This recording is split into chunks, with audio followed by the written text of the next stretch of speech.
going on, Jerome's beautiful, gorgeous Monday? And on Mondays, you tell the truth and you be honest about things. And I understand, like, we have this reputation as muy infamoso for being, the purple Kool-Aid drinking, purple glasses, rose-colored glasses, whatever you want to call it, right? But a win is a win.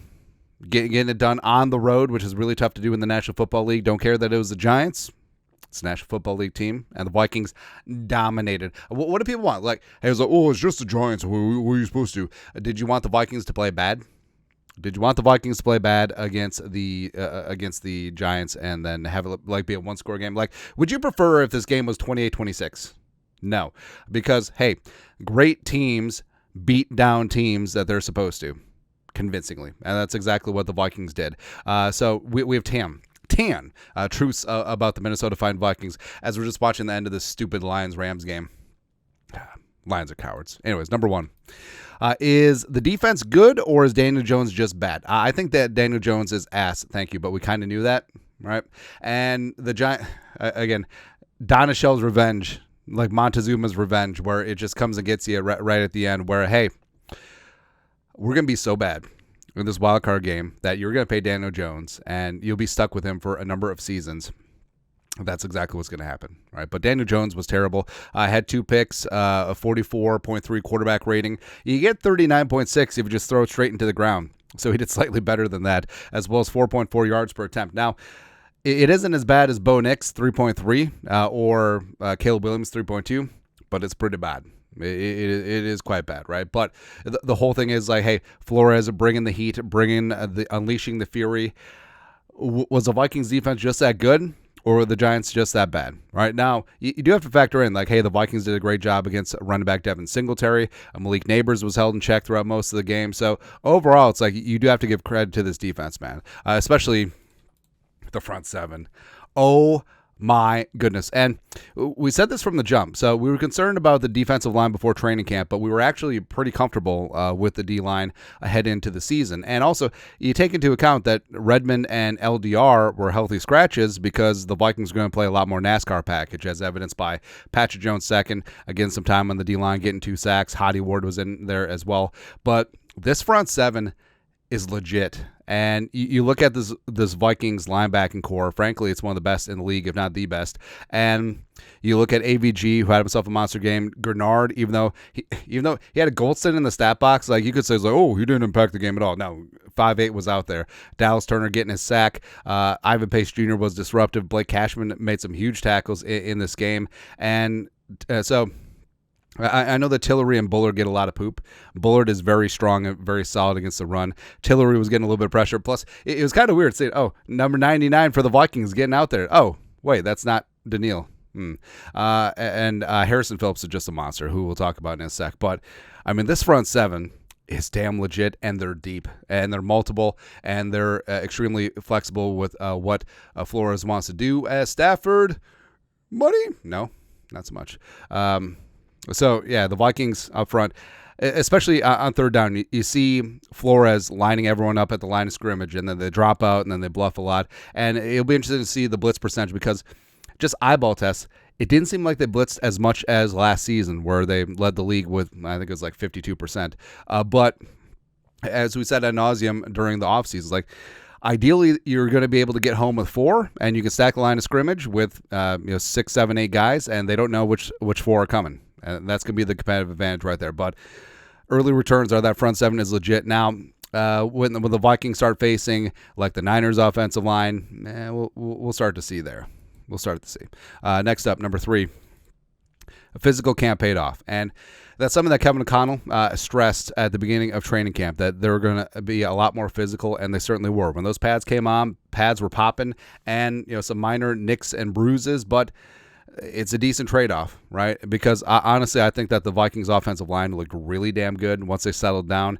They had some hiccups early. Ingram gave up that sack for Dexter Lawrence. Bradbury tweaked up his knee, as well as had a holding. Brandel was actually okay. We'll give him credit there, as well as the defensive side of the ball.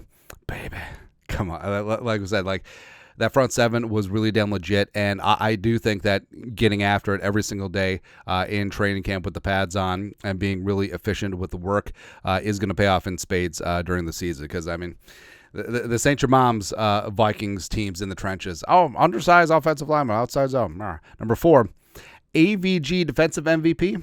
All right, so we said during the offseason that Andrew Van Ginkel was super underrated, and he would be the straw that stirs the drink on this Flores defense. And you can always tell, like, the caliber of a player by how bummed his previous team was by losing him.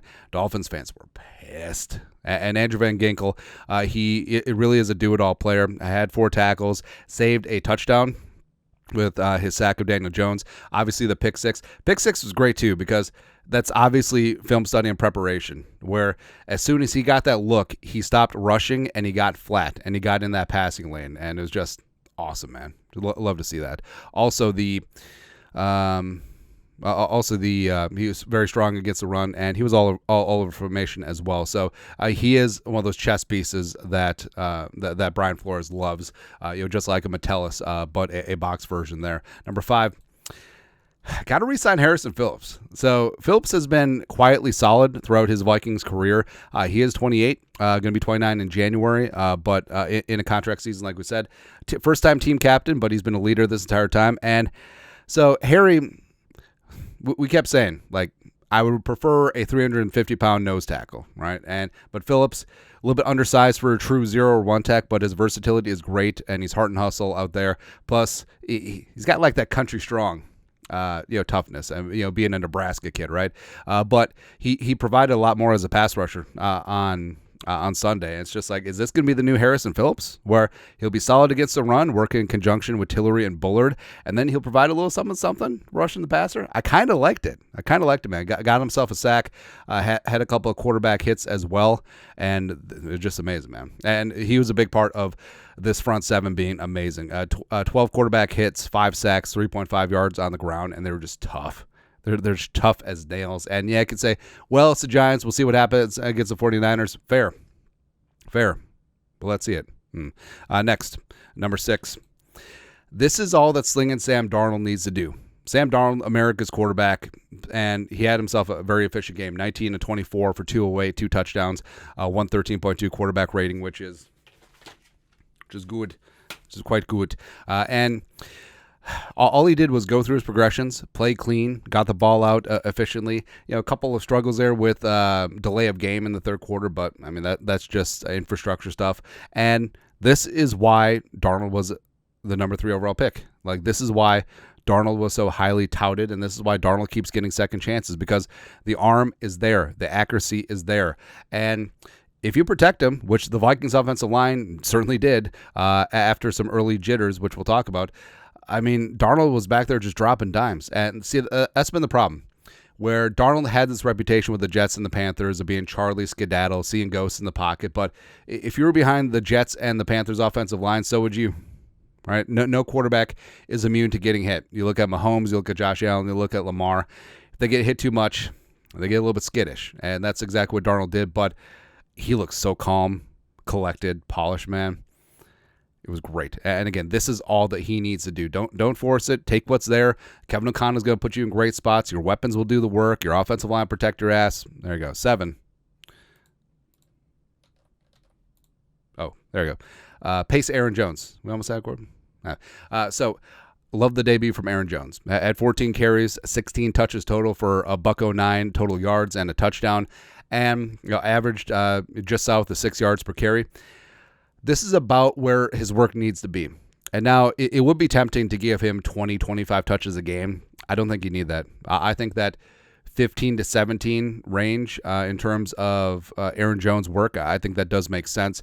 Ty Chandler was really nice in there spelling Aaron Jones. I think that should be closer to a 50-50 split. But Jones has juice. Now, I say make sure that his work is in check because of his health injury history, as well as his age, right? So you want to make sure that Aaron Jones is going to be fresh late in games and fresh late in the season, but it's a hell of a debut, right? And Jones, best shape of his life, looking jacked, has a huge spring in his step, is a great pass blocker. I mean, he's really going to elevate this Vikings offense. Number 8, Jefferson will get his. Now, predicting the huge Jefferson game, especially after Deonte Banks pissed him off, it's fair. But the Giants threw everything at Justin Jefferson. Like Shane Bowen and company, they were doubling him basically every single play. They were tripling him quite often, and you just saw the gravity that he has. Like, he just draws the defense. They were going to sell out to make number 18.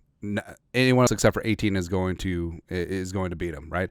And it is evidenced by Addison getting a little bit loose before he rolled his ankle. Johnny Munt had a catch. Josh Oliver had a couple of nice catches. Naylor had the touchdown. But Jefferson, so when he was singled up, Darnold went his way.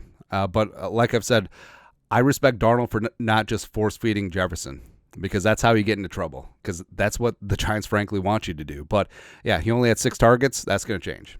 Jefferson, Darnold and Jefferson, like, once they build up more rapport, then I think Darnold will be comfortable where, being double-teamed is basically open for Justin Jefferson, just like he said after the game. But I think that will take a little bit of time. But number 9, is this offensive line legit? So, like we said at the jump, it was not a great start. So you had the C.J. Ham fumble, you had the sack from Dexter Lawrence where they had him ISO'd against Ed Ingram. Bradbury and Brandel had some issues, but the rest of the way, they basically shut down one of the best D-lines in the game. So Nunez Roches, as well as Dexter Lawrence, Thibodeau, Ujulari, who we love, as well as, of course, Brian Burns. You didn't really hear Brian Burns. You didn't really hear about Thibodeau. So it was a great game by Darrisaw and O'Neal. And frankly, even though, Dexter Lawrence got his throughout the game, including hitting Darnold's arm, causing the interception, which, I don't know, I feel like Trent Sherfield should have knocked that one down. But overall, the interior offensive line, even though Bradbury tweaked up his knee, they played pretty damn good. You have to respect what they did. Darnold had a ton of time out there. And, again, 1 sack, 2 quarterback hits against one of the best D-lines in the game in their building. Let's go. Let's go, man. Yeah. And lastly, number 10. So the big tests are ahead. So San Francisco coming into our building next Sunday, as well as the Texans week after that. Texans coming off that big win against the Colts. Packers, who knows what's going to happen. Jordan Love in that MCL. And then the Jets, Jets, Birdbone, Boniva, Aaron Rodgers, and Rob Salah's defense. So, it's going to get pretty sporty. As everyone knew since the schedule came out, that the Vikings test is going to be tough early on. But even though, yes, it's the Giants who could be in the running for the number 1 overall pick, you beat the piss out of them. You looked impressive on both sides of the ball. Sam Darnold looked really damn good. And this offense was efficient. This defense was multiple and aggressive. And there's a lot to like. Also, they should look to replace Ryan Wright. Not saying, I'm just saying. And as we said, the Niners defense, Texas defense is legit, but Sam Darnold and the Vikings get them at home. The Jets defense is awesome, but you get them in a neutral site. So it's going to be tough. What do you think? Like 3-2 acceptable?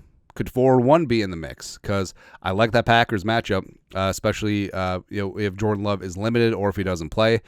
Jets, I think the Vikings can certainly handle the Jets. So we're looking at 3-2 worst case scenario, possibly 4-1, maybe 5. Don't want to say it, man. But one game at a time. This is a great opener, but let's keep building on that because, the Vikings check all the boxes. They're great in the trenches. They can run the ball. They have the best wide receiver in the game, and their quarterback is dealing. And also, you have a great up-and-coming offensive play calling, Kevin O'Connell. Flores is pissed off at the world and is going to bring the thunder. Let's keep going, man. This was not a fluke. This is the beginning of something great this year.